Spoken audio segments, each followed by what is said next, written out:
if we don't take seriously that people live in a symbolic world, and expression and narrative and story and song, poetry, that all of that is essential to how we navigate and understand, then we're always going to have only half the solution.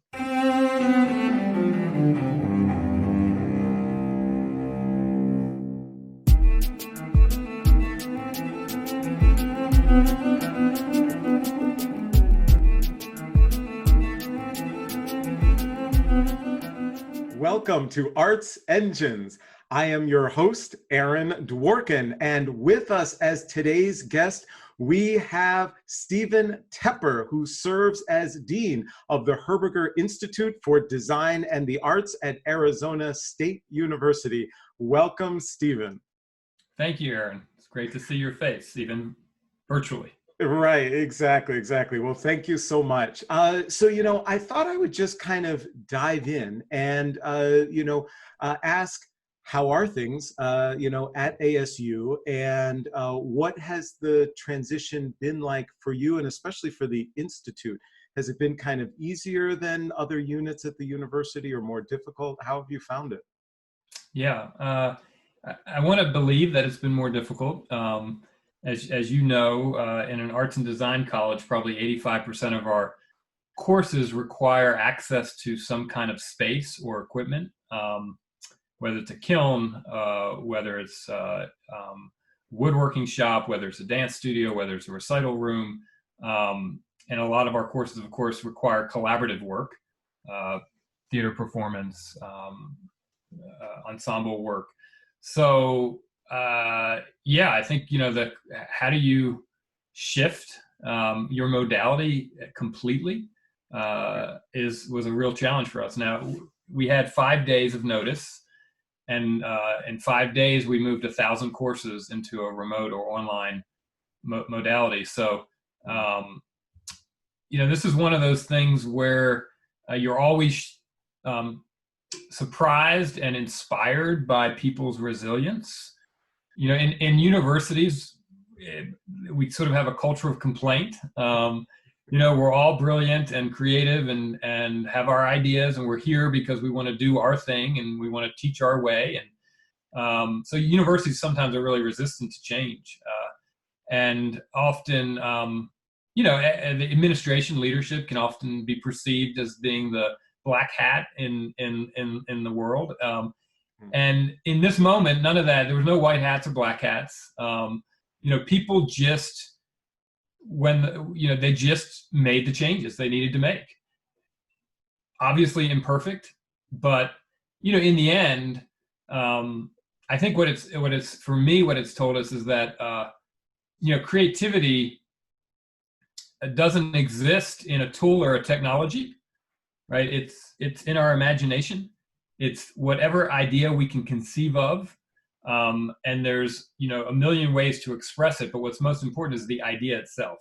And so once I think faculty sort of realized that it wasn't about the vessel in which people delivered their idea, it was about the idea, and we could still engage around ideas, that there's no reason we can't continue to advance our students eventually towards a place where they can get back together and make together. But in the meantime, they can still learn, they can still evolve their ideas, they can still get critique, they can still collaborate. So. Awesome. And, you've kind of been at, this forefront of innovation in so many ways, and everything that you're doing there, and of course, related to creativity. Do you think that through things that we have been required to do because of the pandemic, that they will actually hold forth? In other words, past when you don't have to do it, are there certain things that you've learned about, maybe these courses or this aspect of what we do might actually be better remote? Or do you think some of the changes will remain after they're no longer actually necessary? Yeah, that's a great question. Liz Lerman, who's one of our Institute professors, a great choreographer and collaborator, asked me, about a month ago. She goes, "What do you want to keep from this?" And I think all of us should be sort of asking that question. What do we want to keep? Because it's not all bad, and we're learning a lot. So from an educational standpoint, I think we're learning a lot about that a lot of what we do can be done through technology. Not everything, but we could begin, I think, reimagining the pacing of teaching and learning. So I think what we will see from this, I think the innovators will learn how to really advance low residency options for, especially in arts and culture, right? Where a lot of pre-prep work can happen, a lot of thinking and designing and imagining. And then we can come together for intense moments of time, almost in a festival environment, to create, to make, to perform, to present. And when you start thinking about low residency, one, costs change, and two, your facilities can be deployed more effectively for more people, right? So you can start to scale better in that kind of model. So I think this is inching us towards recognizing that education in a low residency model can be extremely effective, and that arts and culture could, certainly help lead that and imagine that. I think more broadly outside of education, I would say that this is renewed arts and culture's intimate relationship with its audiences. And so, in the 19th century, arts and culture happened in people's living rooms. Shakespeare after dinner, playing the guitar on the front porch, drawing images of your loved one. There were 150,000 drawing manuals in the 19th century because people, had to have ways to record the people that they loved, and so they learned how to draw. The professionalization of arts and culture put everything on stages and in galleries and created this distance, which is powerful because we've advanced some of the most excellent, most inspiring work known in humankind, but that intimacy has been reduced.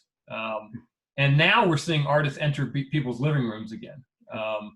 And I think it's really touched a chord. I think we're realizing that when Lin-Manuel Miranda shows up in your living room to listen to you sing your senior musical number that you didn't get to do on stage, that one, he can do that. It's easy. He doesn't have to get on a plane. It took 5 minutes. And it made a major difference in a young person's life. And so I think as a cultural sector, we're kind of reintroducing ourselves to the idea of intimacy in culture. And I think that's going to be something that we keep. Awesome. So kind of thinking about this role of the arts, to back away necessarily from the, related to things happening because of the pandemic, but this overarching role of the arts, which of course you've spent a significant amount of time thinking about, and not only at Arizona, at Vanderbilt, et cetera, you've been at the forefront of this kind of thought about this role of the arts. I was wondering if you could speak first to the role of the arts in a research university, but then broader in society. And that is in the context of the case for it, right? The why for the arts in a broader research university, of all of these competing, aspects and things that are perceived of value at a university. You have to go into the president and say, here's why the arts are important when we have our medical system and we have all the sciences and we have all these other areas. Here's why the arts kind of matter and or should not be integrated with others. Just kind of, could you share, since you've spent so much time thinking about this, what's your sense of that in the research setting and then the broader society? Yeah, so I guess I'll start with the research setting. I've thought a lot about what a creative campus is, and how you deploy creativity across the campus. And I'll just say one, when I first, I think, put that word out into the world in an article in the Chronicle of Higher Education, it got a lot of attention. And I've been thinking about why. Like, why did it strike a chord? Not only in the arts. I mean, I think partly in the arts because it was like, okay, here's a renewed argument for our value, but also in all parts of the campus. That word creativity sort of mattered. And so one hypothesis I've come to is that, universities have historically been these special places, almost magical places, right? That operate a little bit outside of the normal pushes and pulls of our modern economy and bureaucracy and administrative forms of institutions and government. I mean, those of us attracted to them are because we, want to be measured by something different than a simple output model. Right? We want to be able to be in collaborative spaces that feel generative. And over the years, universities have really grown to feel and look very much like most other modern bureaucratic administrative units, right? Our budgets, the way we count things, we're sort of classic modern bureaucracies, techno-bureaucratic places.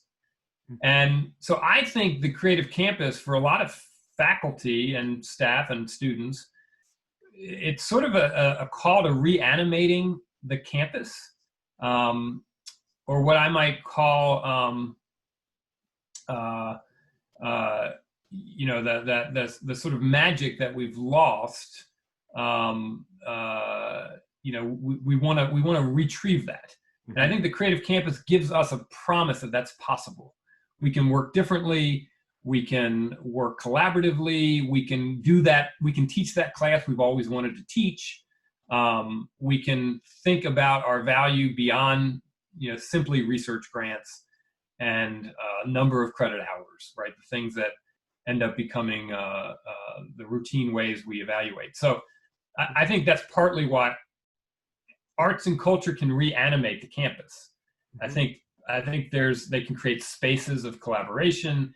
They can activate people to feel and act creatively, get out of routines, participate in conversations that are choreographed and curated by artists in ways that allow people to enter them and exit them in non-routine ways. So I think there's a sort of re-enchantment is the word I was looking for, a re-enchantment of our campuses. Awesome. That art and culture can play. I think the other thing is that, and this is a case I've made to our president and our research vice president, the idea of interdisciplinarity. So now it's become kind of a common language that we can't solve our modern problems, the complexity, without interdisciplinarity, without transdisciplinarity, without the fusion of knowledges and expertise. Well, it turns out that kind of work is really hard. Like, it's easy to say, and it's hard to do, because people come to collaborative spaces with their own ideas of what success looks like, their own language and vocabulary, their own methodologies. And so, artists and designers have had 1,000 years of working out how to work on collaborative projects, emergent projects where the outcomes are unknown. And so I have said that we should deploy artists and designers on our campus to help these collaborative teams build the glue and the muscle, because we know how to do that work, right? We always come together where the outcome is unknown and it's emergent, and we've got to work out different ideas of what success looks like.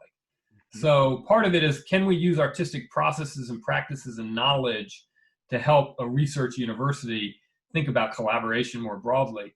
And then I think the other piece is that, I think all of our disciplines, whether it's our public policy, sustainability, engineering, business, education, public health, they're really open to wanting to have a cultural perspective integrated into the way they advance knowledge and the way they try to solve problems. And I guess that leads me just a little bridge to the broader question of the role of arts and culture in our society. I'm a sociologist and I went to public policy school. When I was at the Kennedy School of Public Policy, there's nothing in our curriculum. Here we are, we're training the future public administrators, public policy leaders. Art and culture absent, not a single word about arts and culture as a strategy for improving our communities. Mm-hmm. Nothing around creativity and problem solving. So, you learn cost benefit analysis, you learn microeconomics, you learn multivariate statistics, you learn decision tree. Do you learn design thinking? No. Do you learn radical revision? Do you learn the process of critical response from Liz Lerman? No, we don't learn any of that. Right. Right. And what's amazing to me is that I think the reason is because through our Enlightenment thinking over the last 150 years, we've come to see the world as a material world, and the solutions to it are all material. It's just about moving resources around. More money here, less money there, more service here, redistribution, building infrastructure. And we forget that people live in a symbolic world as well as a material. Half of our life is about making meaning, right? And the other half might be around sort of hunting and gathering the resources we need to survive. And so if you leave out the half of our world, which is about making meaning, there's no way we can solve our problems. Yep. Because we're not really meeting people where they live, which is in a world of symbols. And artists and designers are our symbol makers, our symbol manipulators, our storytellers. So for me, the larger issue is if we're going to make our world a better place, that if we don't take seriously that people live in a symbolic world, and expression and narrative and story and song, poetry, that all of that is essential to how we navigate and understand, then we're always going to have only half the solution. So that's kind of the larger vision for the role of arts and culture. Absolutely, that's phenomenal. And unfortunately, we're running short on time here, and wanted to make sure. I always like to ask my guests if there were 3 things that you would share. So given this, role of the arts and this breadth of understanding that you have of it, if there are those out there who are thinking about whether it being administrative leaders, academic leaders, or practitioners, are there 3 things or 3 words you might almost distill that you're like, you should keep this in mind, or take these 3 things, they should be a component, part of the framework of your regular thinking to try to advance your own, goals, career trajectory, etc. Would you have 3 things that you might want to leave our viewers with? Well, and maybe it'll be 4, but I'll do it fast. But I think in first is to really do a 360 around what your assets are. And so I promise you that how you imagine your value, what you do, the thing you make, the talent that you have, that you're thinking about a quarter of what you actually have. Right, you're thinking about it in too narrow a way. So I think the first thing is free your imagination to do an inventory of all of your assets and think about how those assets can be deployed in the world. Awesome. With no constraint. Right, that would be the first thing. I think related to that is I think you've got to challenge conventions. We have to ask, why do we do it this way? What is a season if you're a performing arts organization? We have an idea of what a season is, and we reproduce it every year. But what if that wasn't a season? What if what we think is a concert, that format, maybe that's not the format? Or a venue, what counts as a venue? What is the role of a musician? What's the length of time? Right. So we see out in the world of film and media, this idea of short form storytelling that's emerging. Billions of dollars invested now in creating these sort of 1 minute to up to 8 minute powerful stories, right? Brands are switching from advertising to creating short form stories about their brand. So what's the short form for, cultural venues? So we have to think about, even thinking about a season means, you can't have a single night that's dark because the economic model drives you to present something every night. And so, an orchestra might have whatever it has, 110 concerts a night, a year. But you don't have time to market and promote each of those events.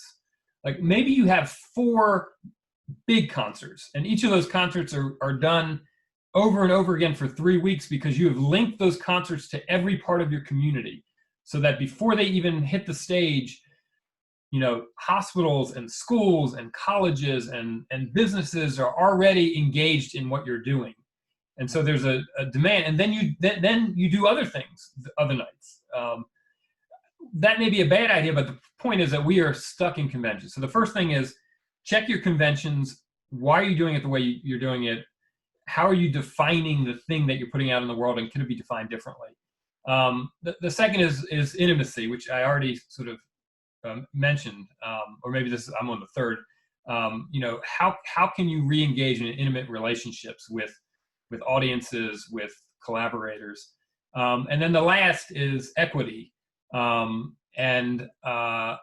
know, we talk a lot about equity and inclusion, but what I would say what we're good at is equity as a gesture, as opposed to equity as sort of tissue and bone, right? Like, it's one thing to say, oh, here's a sampling of some diverse art form or genre, or we're going to do the special free admission on Sunday. Those are gestures, right? But actually looking at how you make decisions, how you hold meetings, how you have conversations, how you vet materials that go out into the public, like all of those things have to be viewed for whether they are fully inclusive. And I would say that most of our organizations probably are, you know, 10% on the way to fully inclusive, and they have to get away from equity as a gesture and really start thinking about equity as a core part of their fiber,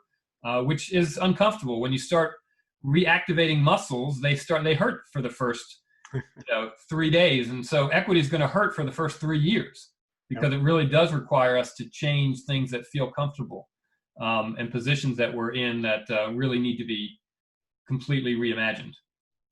Oh, wow. Well, you have given me certainly a lot to think about, and I think our audience as well. Stephen Tepper, you are truly one of the great arts engines that is fueling and powering human creativity in our world. Thank you so much for joining us on the show. Well, Aaron, you've inspired so many people. So if my engine can hook to your engine, I will always feel inspired and feel like I can do good work. Thank you for having me.